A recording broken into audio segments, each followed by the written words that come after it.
afternoon, financial professionals. Steve Walker, Vice President of Institutional Accounts here at E4 Insurance Services, welcoming you to the Brew, building relationships every week. Thanks for tuning in today. On today's Brew, we welcome OneAmerica's Regional Account Director, Javier Allen. Javier will share with attendees the topic and about the changing landscape of long-term care funding, including reviewing Washington State's new long-term care tax, what the changes in different states means for you and your clients, and why it's important not to delay getting private long-term care coverage. Javier will also show customizable solutions to help plan for your clients' futures. So without further ado, I welcome Mr. Javier Allen to the floor and look forward to hearing your presentation, Javier. Great. Thank you, Steve. Let me share my screen here. All right.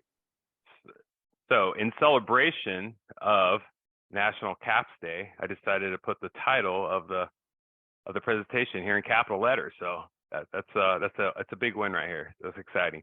Oh yeah. So today I'm going to talk about what you just summarized. You know, there's a lot of states now that are implementing or about to implement a tax to their residents to help pay for long-term care services. So I'm going to talk about that. And these clients don't have to actually pay a tax. There's a way to get around it. You know, nobody wants to pay a tax. So I want to talk about that, how you can get out of paying this tax.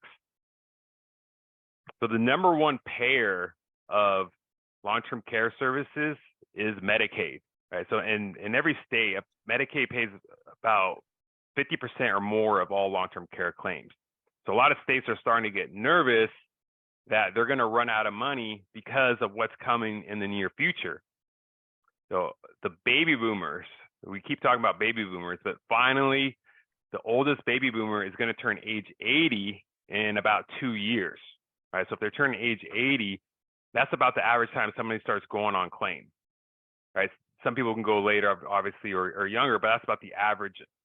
And we're also seeing a shift in what's happening with people going on claims. So in the past, before 2019, the number one reason people would go on claim for long-term care would be failing 2 out of the 6 activities of daily living.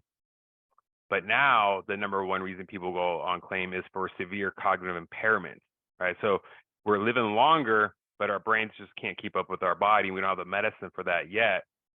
So we're seeing things like Alzheimer's play a big role, and it's scary because if you have Alzheimer's, you can go on claim on average for about 8 years, right? So that with this huge wave of people turning 80 soon, and states are thinking, listen, we're going to run out of money if we don't do something quickly. You know, so we have a huge supply coming in of people. So there's going to be this huge demand for long-term care services, and there's not enough workers. So this is going to drive up the cost quite a bit. All right, so one state already got ahead of it, and that's Washington State. All right, so in the state of Washington, it was 2021. They said, listen, we're freaking out. So we're going to go ahead and implement a tax, which actually goes live next month, to all of our residents that have W-2 income. And the W-2 income percentage that they have to pay is 0.58%. Okay, so if you make $100,000 on your W-2, you're paying $580 a year for this tax. And if you make $1 million a year in W-2, you're paying $5,800 a year for this tax. And what you get in return is $36,500 of long-term care benefits. That's it. That's the total pool, $36,500. You're probably thinking that doesn't sound much. And it's not, because if we look here at Washington, the average cost of care for a nursing home, you can see the bottom right there, is $124,000. For home health care is $84,000. Right. So if that's the cost, this is like 1/3 of what it's going to cost in just 1 year of care. And we know care is going to last a lot longer than 1 year for most people. Right. So people did not like this, and they started complaining pretty loudly.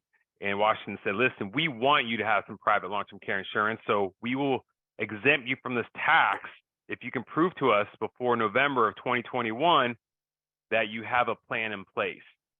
And what ended up happening is it created this huge frenzy in the marketplace as everyone out to go buy a policy. I think it was over 450,000 people. And we were getting more applications in one day than we were used to getting in 3 months. So so much supply was coming in, we couldn't handle it. We had to shut our doors down in August, and so did every other long-term care insurance carrier. So not everybody was able to get coverage in time, so they had to end up paying this tax, right? So that was a big problem with that. Now, other states are also in the works of coming out with something what Washington did. You can see in orange there, these are all the states that are putting something together, talking with the legislators, trying to get something going. And the states in white, they haven't really done much yet. And then in yellow, we have California. I live in California, and we're pretty close to getting our own version of what Washington did. So I highlighted that in yellow. And you can see here, this is what's happening in California. There's 5 different options that we're currently looking at. And they're all pretty similar to what we saw in Washington. But at the end of this year, they're going to nail down which option makes the most financial sense, and they're going to present that to the legislator. All right, so we're only a year or 2 away from coming up with a plan that's going to go into effect. And you can see here, I highlighted in yellow what the amount of benefits are going to be. So very similar to Washington, it's going to range between $36,000 and $144,000. Even $144,000 is not going to be that much coverage. And the other thing we'll notice in California is the income, they're casting a wider net. It's not just going to be W-2 income, they're looking at all income, so 1099 income also, so more people are going to be affected. Now, the problem you're going to run into in California is that they're not going to give you a deadline of when you have to have this in place to be exempt from the tax. They're not going to say what Washington did. You have 9 months, because think about it, California has 5 to 6 times the amount of people in California they do in Washington. So that would just cripple the whole industry if they gave somebody that much notice. So you're going to have to actually have a plan in place and prove that before the effective date that rolls live with this Assembly Bill 567 that they're doing in California. Okay, this is pretty close to happening. More than likely, it's going to probably happen in 2025. It might happen in 2024. But there's companies like Costco. I had a financial advisor send me a letter that their client got from their employee of Costco, and they got a letter saying, listen, if you, this is what's happening. They're trying to educate everyone and let them know that this is serious, and to start considering looking at private insurance plans. And so what I want to do is just take a look at how much more value there is in a private insurance plan. So if you get ahead of this now, I'm just going to look at our OneAmerica Asset Care, and it doesn't have to be our plan. It can be with any carrier that has what we call a 7702B tax qualified plan. Okay, so it can't be a chronic illness rider like a 101G. It does have to be a tax qualified plan, 7702B. So write that down, but that's important to make sure you get exempt from these plans. But just an example here, for a 40-year-old couple, these are the kind of people we want to target, right? Because this is a level tax. We want to target people that are higher net worth, probably making, quite a bit more upper middle class kind of money, because those are ones that'll be more affected. So this couple, I'm saying, they're making $300,000 combined. If they're going to pay the same tax they did in Washington, it would be about $2,000 a year in taxes. If I show them a plan for $5,000 a year, they know they already have to pay $2,000 of it. So in their mind, they're only going to really come out of pocket for $3,000. You follow me there? So that's less than $300 a month in premium. And this is how much more you're going to get with a private plan versus going through a state mandated program. You're going to get a benefit for this 4-year-old couple of $7,800 a month each for life, right? So there's no pool of money. It just continues to pay out. It could be on claim for 15, 20 years. It doesn't matter. We'll continue to pay that out. If they're both on claim, that's $15,000. And another great part about these plans is that there's a death benefit of $260,000. So say, for example, you pay into California or whatever state and you pass away, you pay this tax, never got anything out of it. At least when you have a private insurance plan with asset-based long-term care, you're going to get a death benefit, either with us or with another carrier. Okay, so that's another great benefit with these plans, and the premiums are fixed, so they won't go up. So I covered quite a bit there. So I know there's a lot more to this. So I'm going to go ahead and stop sharing there. Steve, I don't know if you had any questions for me or anything else you wanted me to talk about this with these plans. Yeah, I mean, I think it's you covered a lot of great stuff. I mean, I think just describing that it has to be a the 7702B rider. I mean, that's again one of those things that a lot of times people don't necessarily know. They think they're buying one thing and they aren't. So welcome anybody to come off of mute or type any questions into the box. But Javier, if you want, maybe just one of the things I really like about OneAmerica in particular is that unlimited benefit. And maybe do you want to I know you talked on it briefly, but maybe elaborate just a little bit on really the benefit that that provides, especially in one of those catastrophic events, like you said, somebody in 10, 12, 15 years. Yeah, sure. I'll share a real life example. So we have a lady who bought a plan with us back in the late 90s, and she went on claim in 2006. So it's about 7, 8 years after that, and she's still on claim right now. Think about it. She's been receiving benefits from OneAmerica since 2006. Imagine if her financial advisor had only showed her maybe an average plan of a 3-4 year type of coverage. She would have stopped receiving benefits in 2010, and she's been had to pay out of pocket for the last 12 years. So that's way over probably $1 million in benefits that we've been paying out to her, and instead of having to dip into their retirement money, their kids' money to help out, or go broke and have to go to a Medicaid type facility where your care is really dictated by the state, right? So that's how important these lifetime benefit plans are, with this true tax-free money that you're receiving, and it continues to pay for as long as you need it. You don't have to worry about running out of money on these plans. Excellent. And one question I had, and actually came in through the message as well, but one of the things we really like to do is help our advisors identify those opportunities. What clients should they proactively be talking about? So from your experience and what you're seeing, do you have kind of that ideal client profile that advisors can think and listen or think about when they're meeting or profiling their business? Who should I really be talking to? Age, assets, net worth, something that you would say, hey, this is a really good prospect to have a conversation with. Absolutely, and especially with these taxes that are coming with these state programs. In the past, we probably didn't focus too much on people in their early 40s or late 30s, but now it's actually going to be beneficial to even have these conversations with the younger folks. So I would say anybody who is higher net worth, maybe minimum $300,000 in assets, making quite a bit of money income by residual income. Yeah, if you're only making 50,000 to maybe 80,000, maybe some of these plans really aren't gonna be that meaningful to somebody, right? Versus some other alternative options. But if you're making quite a bit of money, these plans are really set up to protect. These plans aren't really set up to make you rich, but they really protect from all your different assets that you have. Okay, so I would say on average, most people that are buying our plans are going to be in the 50s, late 50s, early 60s.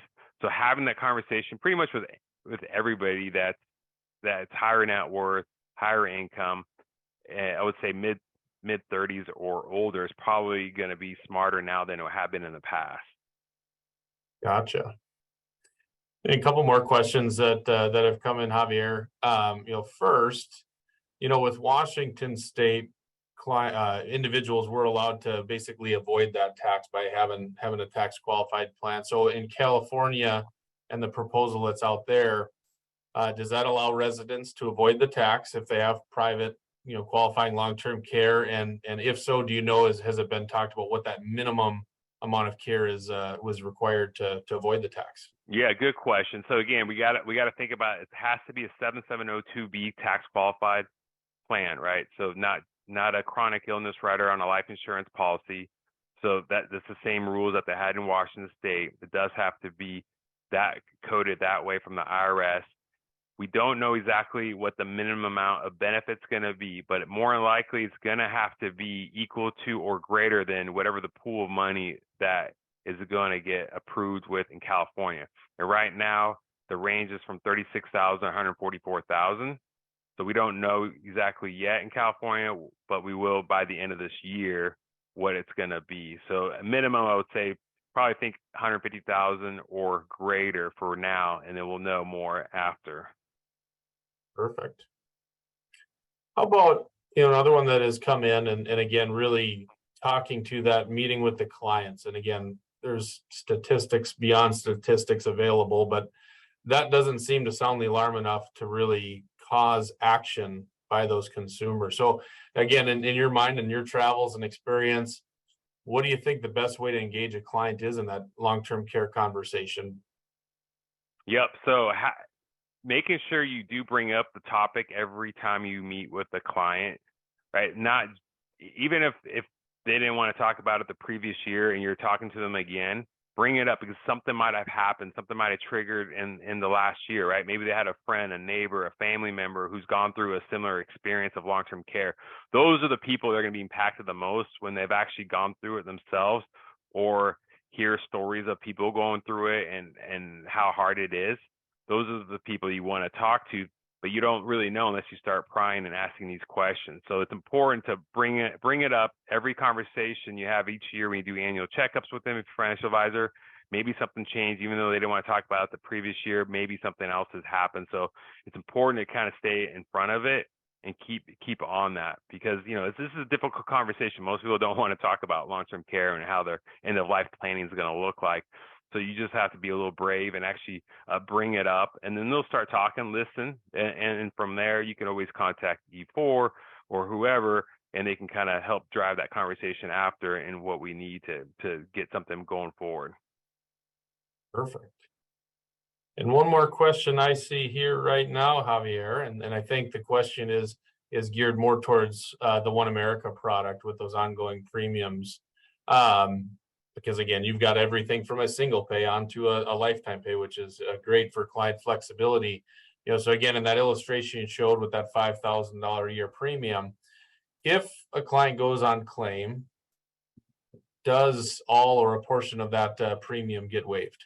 Yep. So great question. Now, in every single state except California, it comes with a waiver premium on these plans. So all the premiums are waived. So it doesn't matter if you bought a policy in the next year, you need care, the premium is waived. In California, it does work a little differently. You do have to purchase the waiver premium rider on those plans, but in every other state, it comes with it. Awesome. And one final thing, I think I said this a couple of times, but really the OneAmerica product line specific, because again, one of the things we talk about E4 is not focusing on the solution, and here's the product that's going to fix and be the golden goose. But one of the things I really think that we didn't touch on today that would be great for you to hit on for 30 seconds, 60 seconds, whatever you feel appropriate, Javier, is the uniqueness of with OneAmerica, clients can actually use qualified dollars. And again, if they don't need those for retirement and other items, really get a lot of leverage for long-term care planning. Do you want to maybe speak a little bit to the way that OneAmerica approaches qualified money? Yeah, it's interesting because 33, 34, 35 trillion dollars in the money in the United States of America is held up in IRA or 401ks.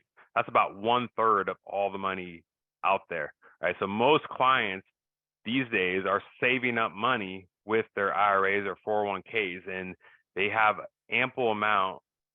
For certain clients, they're going to have quite a bit that they don't need to live off those RMDs. So this is a great tool that we created. It's a product that's a niche product that nobody else offers, where you can use your qualified money and turn that qualified money into tax-free benefits for long-term care and as a death benefit. Okay, it's a way to spread out the taxes over a certain time frame of 10 years and then provide tax-free benefits. So you're turning taxable money into tax-free money, which is one of the big goals in retirement, is you don't want to worry about paying taxes later on. So this is one way we can spread that out and give you tax-free money for both long-term care and a death benefit. And this is one way of using that money. So I think this is one of our hottest products just because it really hits home with a lot of people. They don't have much in savings, maybe. They have a lot of money tied up in real estate and IRAs, and this is one way to use that money. Awesome. And it really is great. I mean, and if you want more details, any of the advisors on the call, certainly reach out to any one of us here at E4. We're happy to have that conversation because it really is a product line and a solution we're seeing a lot of people taking interest in. And like Javier mentioned, there's a lot of people out there. So, but Any closing comments at all before we wrap things up? No, thank you for having me on here, and it's always a pleasure working with E4 Insurance. You guys are extremely knowledgeable when it comes to all different types of insurance, so thank you for having me on.